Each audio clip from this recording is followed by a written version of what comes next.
Do not be alarmed. It's just a couple of guys. Who are these guys? Ray Regina, beloved former mayor of St. Charles, lifetime educator, and Pat Crimmins, a Geneva lawyer, but he's actually okay. From Elgin to Aurora, from Naperville to Elburn, these guys are gonna talk everything.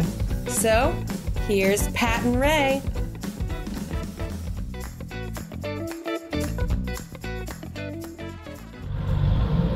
Hello friends, welcome to another edition of Just a Couple of Guys with your host, my partner here, Pat Crimmins, and yours truly, Ray Regina.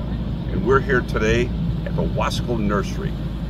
I'm always reminded of a poem by Joyce Kilmer.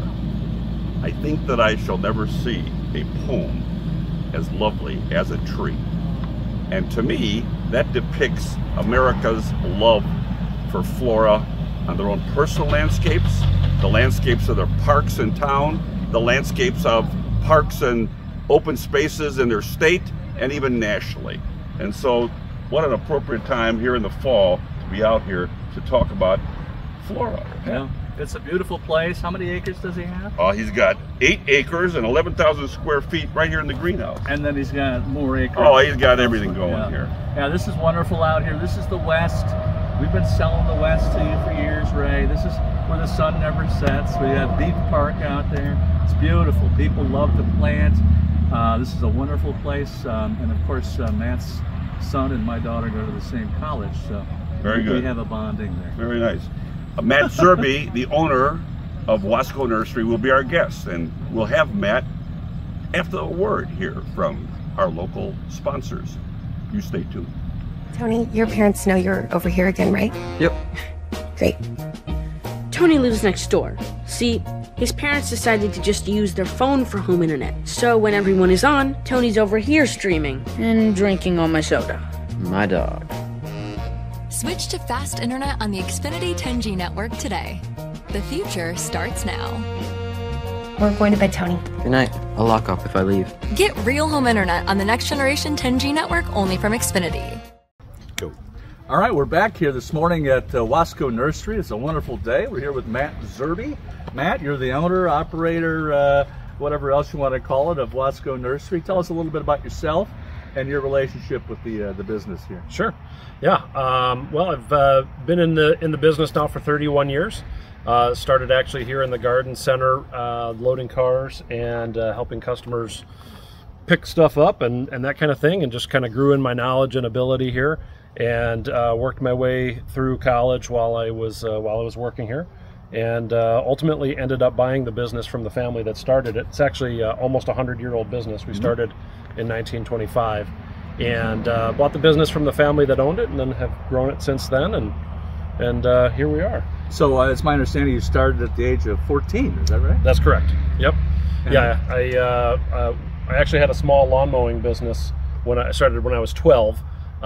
Pushing the lawnmower around the neighborhood. That's always a wonderful starting occupation. Yeah.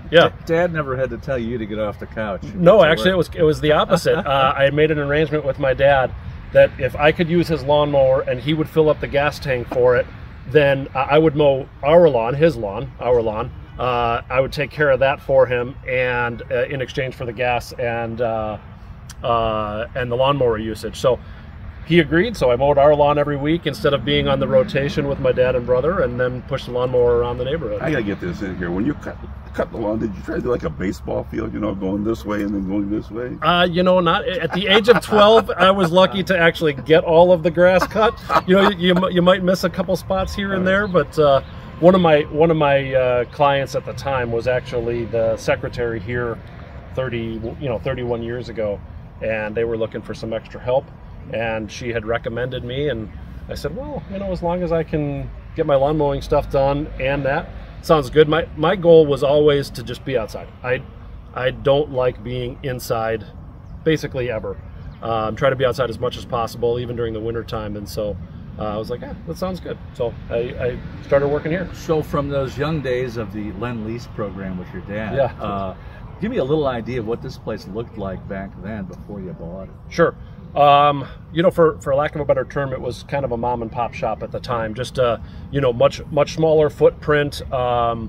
You know, of course, the area has grown a lot since then, but we've grown the business a ton as well. So the garden center was probably about half the size of what it is now. The garden center sits on about 10-ish acres. We probably were only using 3 or 4 of those acres at that time. You know, it had a lot of the same material. You know, we had trees, we had shrubs. Really the perennial section, which we're standing in right now, was basically non-existent at that time. And the greenhouses were kind of old wood-built, fiberglass covered greenhouses. So we've expanded the greenhouse operation, torn down the old greenhouses, built new ones, expanded the footprint of the garden center, expanded our service offerings, all of it. So it's changed a lot. A lot of updating and a lot of service and product additions.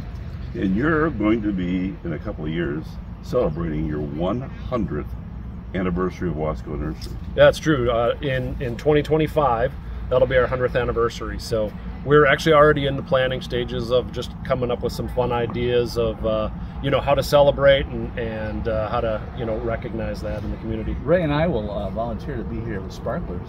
That'd be perfect. Yeah, absolutely. Absolutely. We talked offline. You know, it really is true that there's a lot of fine greenhouses and nurseries in the area.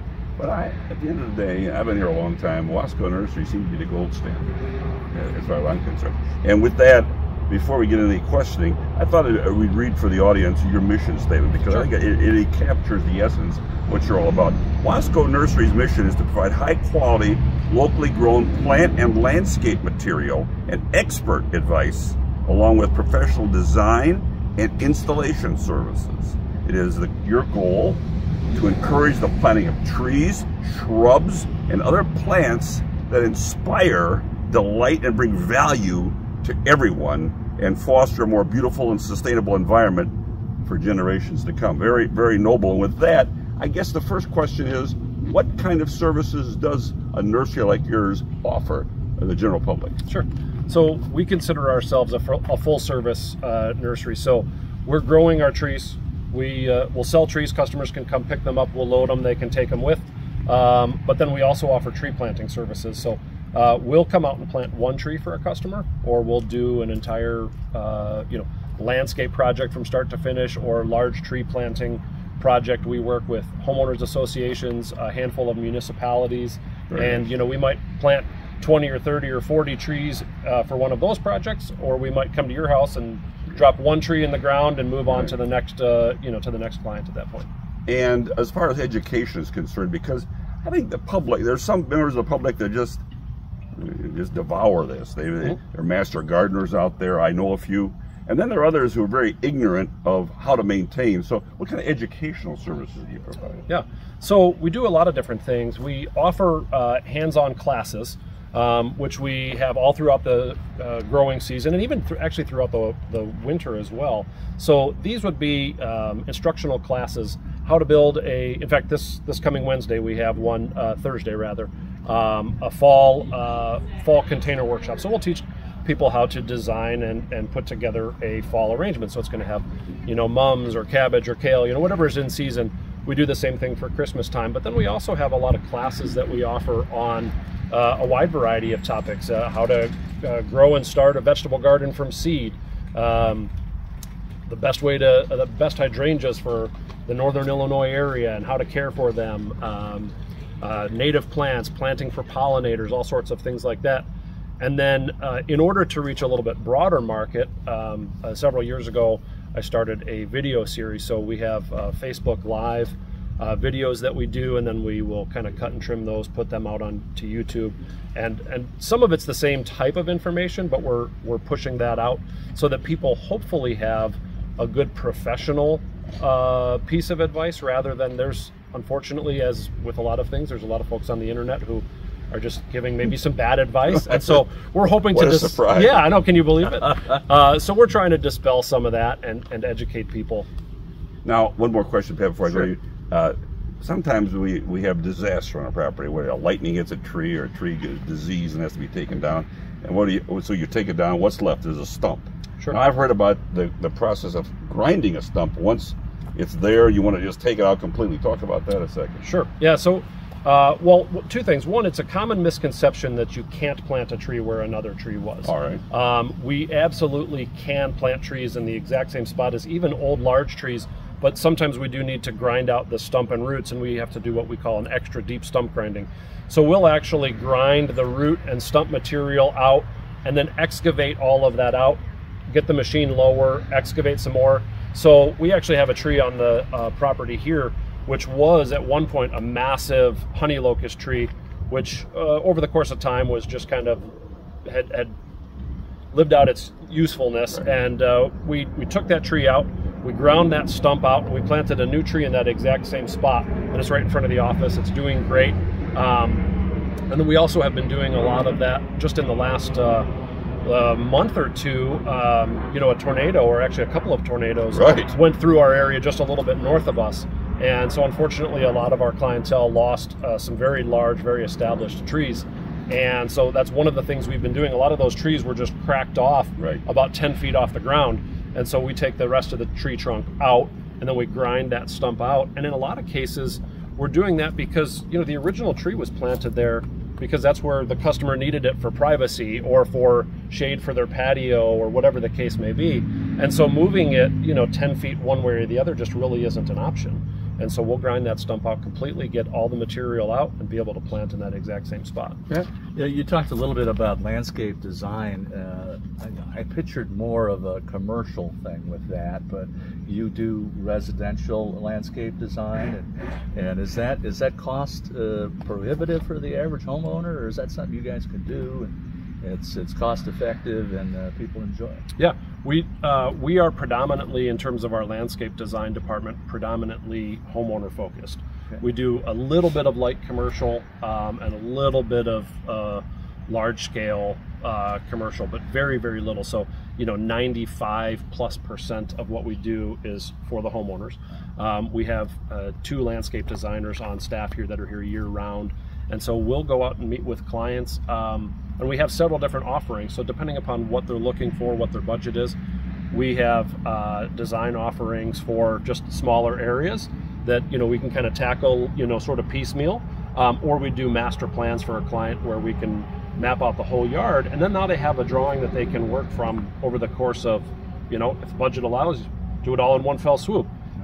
If not, you know, we might be working off that drawing for the next 5 seasons and doing a little bit each season.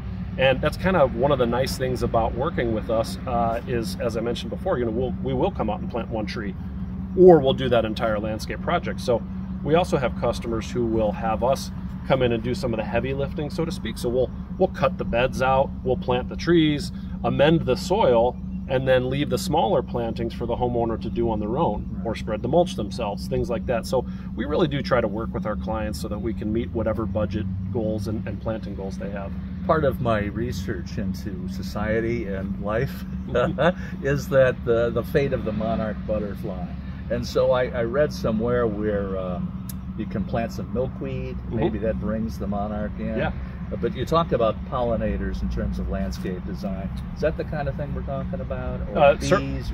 Yeah, absolutely. It's certainly part of it. It's one of the things that we've been focusing on here, is just adding in terms of like our mission statement, you know, sort of creating and sustaining the environment. And of course, you know, monarchs are part of our native environment. And so we want to foster that as best we can. So the use of native plant material is going to help. And then just using things that are specifically designed for the pollinators. So, you know, you mentioned milkweed. Milkweed is the only plant that the monarch larva. So when we think about caterpillars, or we think about butterflies, they lay eggs. Those eggs turn into a caterpillar, and the milkweed is necessary for the monarch caterpillar. They can't feed on anything else. The adult monarch butterflies can fly around and feed on pollen or nectar from a wide variety of plants, but the caterpillar has to be milkweed. So we've got a variety of different milkweeds that we offer that are native to northern Illinois, that customers can, whether they want to come in and just pick one up to put in their yard, or we incorporate it into a landscape project. As mayor, we had the elementary kids in St. Charles would come to me and say, you know, we have a campaign, we want you to help out, save the monarch butterfly. And they have plantings, you know, over by Davis Park and so forth. So Richmond? I don't know about Richmond. I think you had left that, so probably they lost their leader. Well, obviously, we need bees to survive, so anything we can do for the bee population is all good, right? Absolutely, yeah. We actually have hives here, so Is that right? it's actually one of the things, in the store here, we actually have our, we harvest our honey. So we have Wasco honey, which is great for, I mean, it's great for everything, but it's great for, if people have allergies, right? You want to, take a dose of local honey every day, get some of that, kind of a low dose of that pollen into your system every day, and it helps with allergies. Of course, it also tastes great, but our hives are just a couple hundred yards that way, and so we... Ray will be over there later. I will. I want to check out the bees. Well, let's talk a little bit about the business, if we could. Sure. Obviously, you have all these resources and services and everything else. How many people work here? Peak season, we have just about 70 people. Some of those are seasonal positions where, we might have growers in the greenhouse for our vegetables. So we do a lot of our own herbs and vegetables from seed. We start those early in the spring or even late winter, grow those on. And so some of those seasonal employees will just be working in the greenhouse for 6 or 8 or 10 weeks. And then we have seasonal staff who will be here all season long, helping customers with trees and shrubs, things like that. Just a few things, just for people who don't know, we're on Route 64 here in, what town is this? It's the Wasco Nursery. Yeah. What town am I in? It's probably one of the most confusing things that, maybe the only confusing thing here is we're called Wasco Nursery. So Wasco is or was a little town a mile east of here, but we have a St. Charles mailing address. It was science to recognize as Wasco. Yeah. So we have a St. Charles mailing address, but recently, back in 2007, this area was incorporated as the village of Campton Hills. So we are technically in the village of Campton Hills, but our mailing address is still St. Charles, and we're called Wasco Nursery. So you're part of the Fox Valley Fund. That's right. Is what we like to call it. Yeah. Now, for people who want all of the information, including the educational videos, you have a website, obviously. Tell the folks. So it's wasconursery.com. You can check out our website. A lot of great information there. We post our videos to both our YouTube page as well as to our Facebook page. So that's always a great thing too, is check that out, follow, because we're adding content all the time. Educational videos. Some of it is, just short snippets of instructional video, and some of them are a little bit longer. And I recommend a Meet the Employees video phase. All 70 of them. Yeah. Ray, Can we take a break here? Yeah, let's take a break, and let's when we come back, we're going to talk a little bit about how the pandemic affected the business, if at all, and we'll get into some other things, some specific plants that you like and favor. I have some questions. And Ray has some questions about specific plants things for the house. Yes. So we'll be back after a word from our beautiful sponsors. Hello, friends. This is Ray Rogina. You face technology challenges every day that threaten to steal business, compromise data, and bring your business down. Without a good partner to help protect from phishing, ransomware, viruses, data breaches, employee turnover, and cybersecurity threats, your business is at risk of losing everything. TechWorks has been the trusted IT partner to Fox Valley businesses for over 20 years, keeping systems secure and providing extraordinary customer service, helping your business grow. Call TechWorks today at 630-482-2227 or visit www.techworks.com. That's TechWorks with a Q. TEQ Works, and see how TechWorks IT service can transform and secure your business.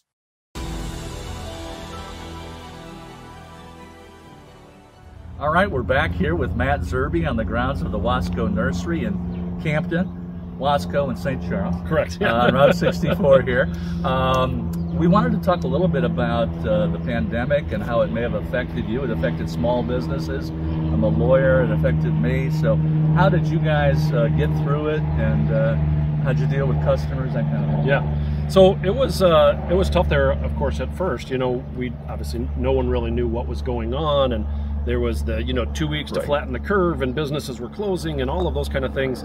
And so we had to close down there at the beginning. We're in Illinois, and of course we know what happened here in Illinois with businesses. So we were shut down for a very brief period of time. It was actually only about a week. Okay. And later in that week, I decided that I could start delivering compost and doing some other things to our customers who were clamoring to get out in their yard and do something to pass the time. It was a spring. Yeah, it was. Yeah, it was springtime, and so people were ready. They were trying to get their gardens going, and so we kind of started slowly. But we were shortly after that time period, we were included in the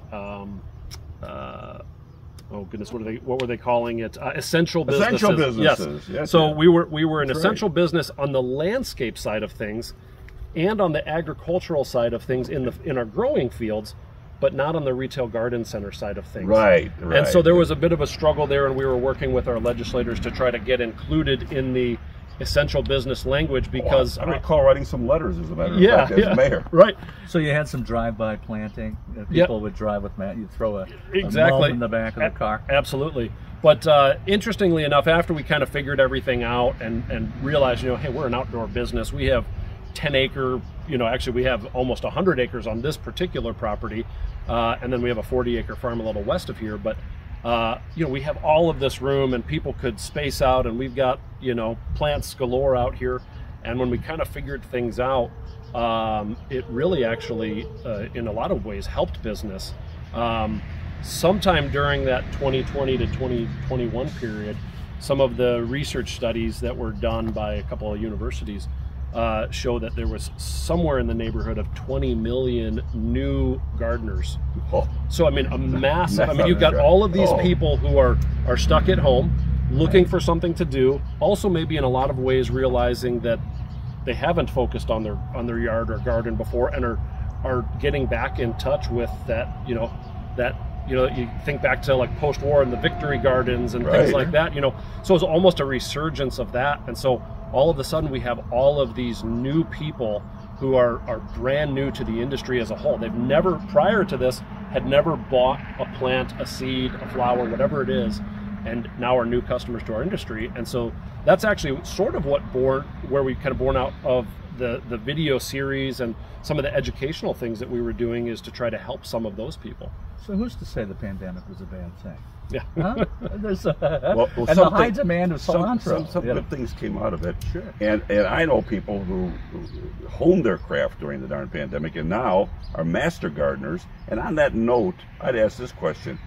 Those individuals probably already have the answer to this. What are some new developments and trends in landscaping and plantings and so forth that you have seen just in the last couple of years? Sure.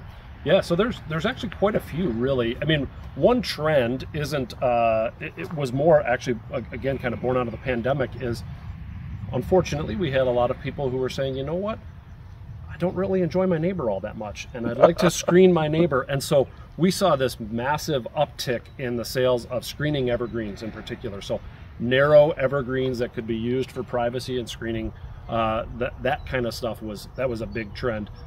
The edible plant material was another big trend, again, kind of going back to sort of that resurgence of the victory garden. So, using things, whether it's in an actual garden or just incorporating it into the landscape, things like blueberries and raspberries and things like that, which are both attractive and ornamental as well as edible. And on that note, what, in this area at least, what are some of the favorite edible plants that you sell on a regular basis?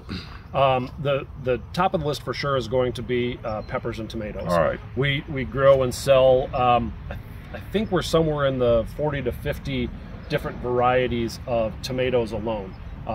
We grow, we grow plum tomatoes, we grow cherry tomatoes, probably 7 different types of cherry tomatoes. We grow some of the new hybrid types that are supposed to be very disease resistant, but we also have I think 20 plus varieties of heirloom tomatoes, which I really enjoy those. I Great find for them a caprese salad. Those are very good for a caprese salad. See Ray's website for the recipe then. So and then herbs. So basil, cilantro, thyme, and rosemary. Those are going to be some of our more popular edible plants. Well, I noticed in the garden center you had a whole rack of seeds.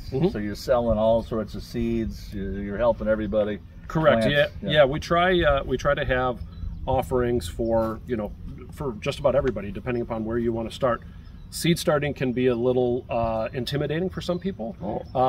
Starting from seed, growing in the house, having success with that. So for the people that want to do that, we have those offerings. For the people that don't, we have our own vegetable starts, and we start them from seed here in our greenhouses, and then get things ready. Yeah, little monarch fluttering around. 7 years, good luck. Now, I just wanted to say a little bit about your favorites. You know, every business has something that they love and they recommend to their customers. Sure. You have any favorite plants or trees or anything like that you would recommend? Probably too many favorites, but a couple of them that come to mind. I know my staff jokes with me that if I designed a landscape, it probably has a jade butterfly's ginkgo in it, which is it's a dwarf ginkgo shrub or kind of small tree. So ginkgos are, you know, if you go back to, you know, I don't know, 7th grade science or whatever, they would talk about the fossils of the ginkgo leaves and things like that. So, you know, the DNA hasn't changed in the ginkgo for 1 million+ years or whatever it is. And so they're very cool plants. They are relatively slow growing, but there's a dwarf variety that is a male variety. Female ginkgos drop a fruit that has a very, very unpleasant aroma in October. So it's a male variety, no fruit, and it's dwarf. Really very cool plant. Isn't this something that people take? Ginkgo. It is ginkgo. Well, you know, it's actually supposed to help with memory. So ginkgo biloba. Buy a bottle. My loba is hurting here. Listen, every time I go to Portland, my wife and I must go to the International Test Rose Garden. The Rose Garden there, yeah. And I love roses. That's probably my favorite plant.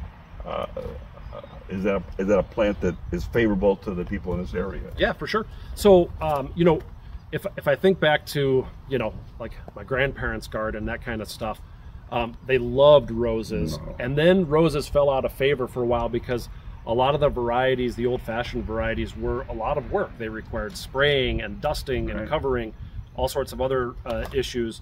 And, you know, then in the last 20, 30 years, through a lot of really good breeding programs, we've got true landscape quality roses that are hardy, they're disease resistant, they're self-cleaning, meaning you don't have to go out there and deadhead them all the time. They just keep, they just keep reblooming on their own. Oh, it's a beautiful thing. Yeah, so they're great. and one more question about this area. You hear the expression native plants. What are some of the native plants the Fox Valley? Sure. So, you know, the majority of our area would have been prairie, you know, if we went back pre-settlement. And so we have a big offering of what we call local ecotype, meaning it's native to our very close geographical area, which is, we consider basically a 90-mile radius would be considered a local ecotype. So we have local ecotype native plant material. So grasses like little blue stem and switchgrass and big blue stem and you know, 10 or 15 different types of asters and native goldenrod, cardinal flower, coneflower.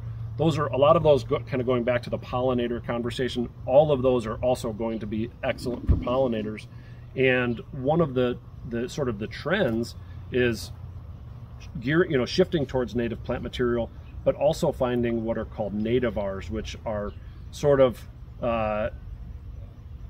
they're native plants that are a little more well-behaved, maybe a little bit shorter than, you know, say ironweed, for instance, is one of my favorite natives, but ironweed will get 7 to 10 feet high. And so not everybody has a spot in their yard for a native ironweed. So there's some shorter varieties of ironweed like iron butterfly or southern cross that they're a little smaller in stature. They don't reseed themselves quite as much, so you're not going to have to worry about them popping up all over the yard. So we have both our true seed-grown native plant material, and then we also have some of the more well-behaved plants that people can use. Yeah, I wanted to talk a little bit about fruit trees. Do you have fruit trees offered here? We do, yeah. So fruit trees, in our area, there's a handful that do really well, and then there's some that, you know, we just don't recommend at all. On the good list are going to be apples, peaches, pears, plums, and cherries. So those are the ones that really kind of do the best here. Most of the ones that we sell are what we consider semi-dwarf.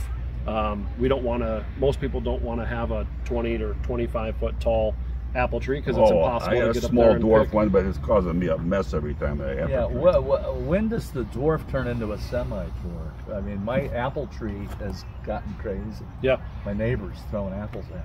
Yeah, so it all has to do, so apples, and in fact most fruit trees are grafted, so we don't do the grafting process, but the growers who grow these are going to take the root stock from one tree and they're going to attach another tree to it, so that's what we call grafting. And the reason we do that is, like if you want a Honeycrisp apple, for instance, you have to take the wood from a Honeycrisp apple and attach it to the rootstock of another apple so that you're going to get Honeycrisp. Otherwise, if you grow it from seed, you're going to get who knows what. So when you grow something from seed, you get a lot of genetic diversity and variation. When you take a cutting of something, it's a genetic clone. Every one of them is the same, so then you can call it a Honeycrisp. Now, Pat brought something up here that I think is important, and we have people out there who like to do this by themselves. What about the tree that starts to really blossom? It may even go over the fence or it may get close to the roof or whatever. And you know, we have some amateurs out there who try their best at hacking away at limbs and so on to cut. That doesn't sound like a smart idea for most people. What do you recommend when it's time to trim a tree? Yeah, so a couple things. When we're talking about trimming, it's the first thing to figure out is what type of plant it is, because there are certain plants that don't want to be pruned at certain times of the year. So for instance, oak trees, you know, we have a ton of native oaks here. Oaks are very important to our local ecosystem, but oaks cannot be pruned during the growing season. So from basically middle of April all the way through early December, we kind of put that on the do not prune list, because there are some diseases that can be transferred when pruning an oak tree when you have an open wound. So we want to do those during the dormant season. You know, things like maples, you know, you think about maple syrup, and when they tap the maples in the springtime, that's when all the sap is flowing. And that's kind of a controlled, very small hole. They've got the tap in there, right? But if you cut off a large limb off of a maple at that time of year, it's just going to bleed basically nonstop. And what's happening is all of those stored sugars are being wasted. And so we don't want to prune a maple tree in, say, you know, February or March, because you're going to see a lot of bleeding. So first we want to identify what it is, and then I always tell my customers, know your limits. Seen a lot of unfortunate accidents, whether it's, you know, bodily injury or just injury to the tree itself or to property, things like that. So I say nothing about injuries at this point. Yeah. Lawyer commercial disclaimer. Insert. You know, there's something called the 3-cut method, which if you are pruning a limb off of a tree that you think you can do on your own, we've got some information on our website, and I've got an instructional video on it. But the 3-cut method is really important to prevent bark damage. What happens a lot of times is somebody starts to saw a little bit from the top, and then the weight of the branch pulls and it tears the bark down the trunk. And now you have a wound that's very difficult for that plant to heal from. One last plant question. I go to people's houses all the time, and of course everybody has their own favorite house plants. Yep. Do you have a favorite house plant? I do, yeah. So I love house plants. I have a bunch of them myself. My favorite is probably, I have a large variegated monstera. So a monstera is a type of... When I think houseplant, I think variegated. Is that what you think about? Yeah. Is that was just right on the tip of your tongue? Yeah. Monstera is a type of philodendron, very cool plant. At home, I also keep a lot of succulents. We have a sunroom at home, and it has windows that face east and south. So it gets a lot of intense sunlight, specifically those south windows. So a lot of my houseplants don't love that, but the succulent, you know, aloes, and I've got some thornless cactus and things like that. Those do wonderfully there. Yeah. That's a plant that I do not like. It's prickly, right? It is. It's like looking into the mirror, right? Now, I was always interested in the house plant that brings oxygen to the room. What are those called? Well, it's really all of them. You know, there's you know, peace lilies and snake plants do a really good job and are relatively easily grown. Spider plants are another one that are easy to grow, but you know, really all of the plants are going to be bringing some oxygen and doing some sort of filtering of the air, if you will. You talked a little bit about things that are done seasonally. A little pilot driving by here. The fall is obviously here, at least September 21st. What should people do in the fall to protect their plants, the trees, that kind of thing? What do you recommend? Yeah, so I would say a couple things. First, we get asked a lot at this time of year, at least I do. We asked, so is the season winding down for you, Matt? say, no, we're actually picking back up. Fall is my favorite time of year for planting. Most people who have been planting for a long time period will say the same thing. Fall is a wonderful time for planting for two reasons. One, the top of the plant, so the leafy growth, new stems, new leaves, a lot of that is winding down or is done for the season. So the plant is no longer concentrating on top growth and is putting all of its energy into root growth. And so, of course, you know, when you have a new plant, the thing you want it to do most is root in the ground and establish itself. And that takes place in the fall. The other thing that's nice, of course, is we're having cooler daytime temperatures, cooler overnight lows. Right. And so when we do get the rains, which we just got some nice rain this past week, when we do get those rains, that water sits around in the ground, you know, it lasts longer, it's not evaporating as quickly. And so it means a lot less sort of input on your part. You don't have to water quite as frequently. It's a lot less stress on the plant. So I love to plant in the fall is number one. Number two, in terms of protection, you know, in our area here, at least in, you know, the far west side of St. Charles, Campton Hills area, we have a lot of deer around here. Oh, do you? Yeah. And yes, you do. Yeah. Love the deer. Love the deer. They're fun to watch. It's not fun when the male deer, the bucks, rub their antlers on the tree trunks. So this is the time of year that you want to put or eat plants. Yeah, they do eat a lot too. Oh my God! So this is the time of year when we do focus on those two things. We put we've got a specific type of plastic trunk protector that's good for young trees to protect them from damage, and then we have a good organic spray that we like to use both in the fall and throughout the winter months to spray plants that are favored by deer. Now, a couple closing questions here. One, perhaps a commercial here. You do a fall fest. Let's talk about that. Sure. Yeah, we do a fall fest. It's a community event. It's open to the public. It is September 30th and October 1st. So it's coming up pretty quickly here. And it's really geared towards young families in the area.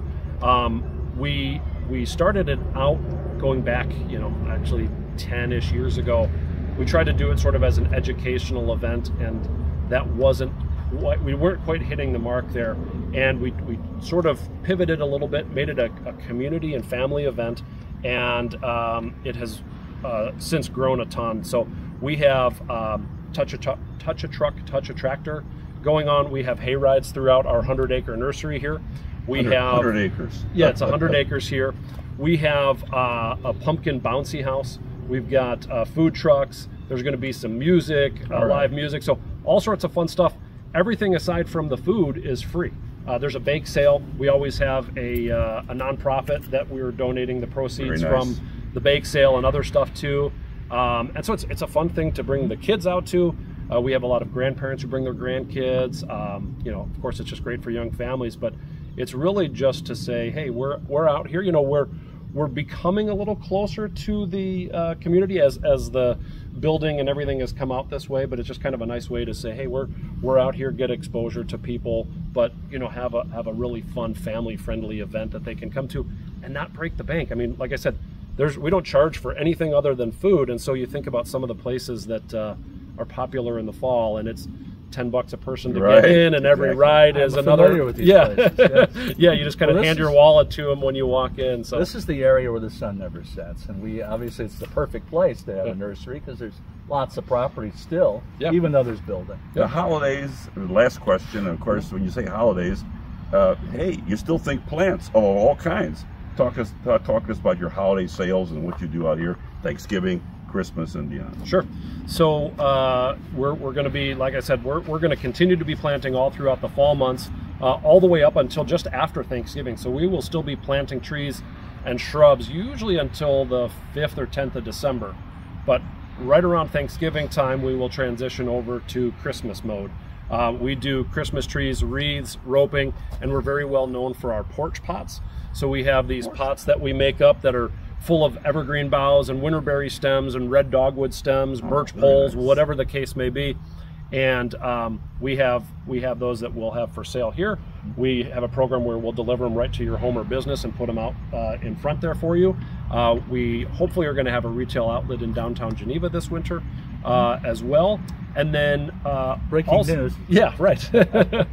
Also in the line of porch pots, we have I think 6, but don't quote me on that, classes if you want to learn how to create your own. Those are for sure our most popular classes of the year.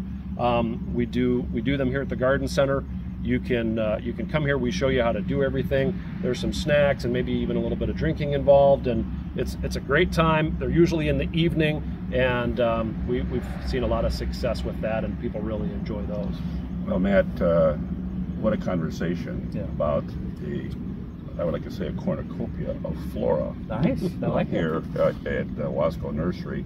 Wasco Nursery, west of St. Charles, Campton Hills, Wasco, Route 64.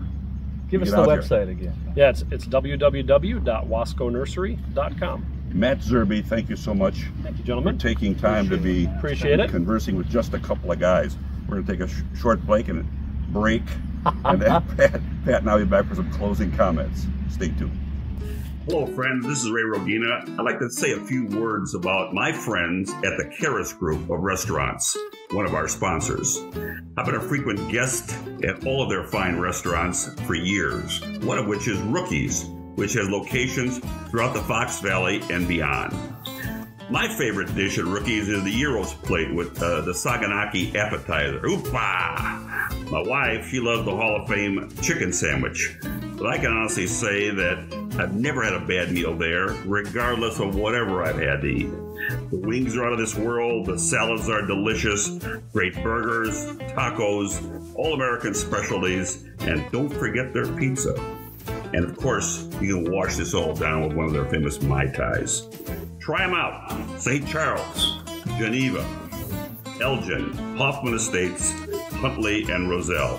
RookiesPub.com. I'll see you there.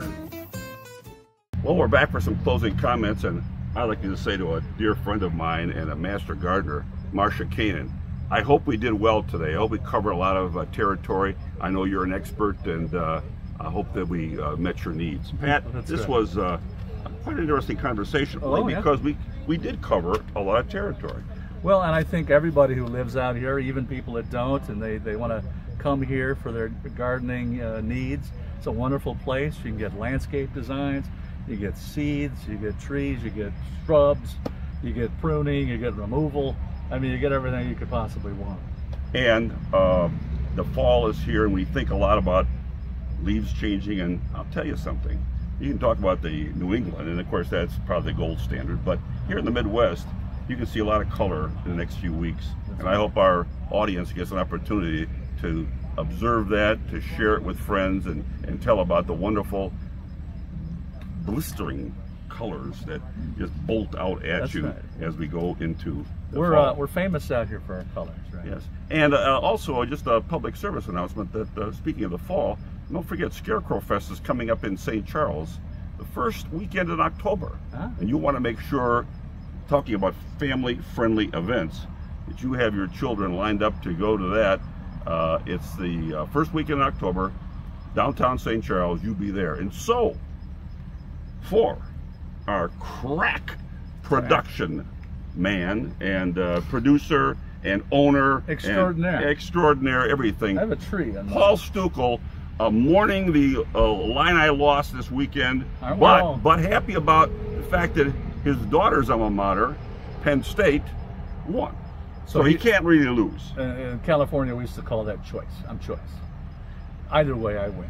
And for my partner, Pat Crimmins, once again, Northern Illinois loses, but his daughter's college, Nebraska, wins. That's correct. So you can't. We're choice. And this is Ray Rogina. Notre Dame, they're rolling. Ohio State's coming up. I'm a little nervous, but anyway, have a wonderful day, have a wonderful week, have a wonderful fall. So long, everybody. Bye-bye.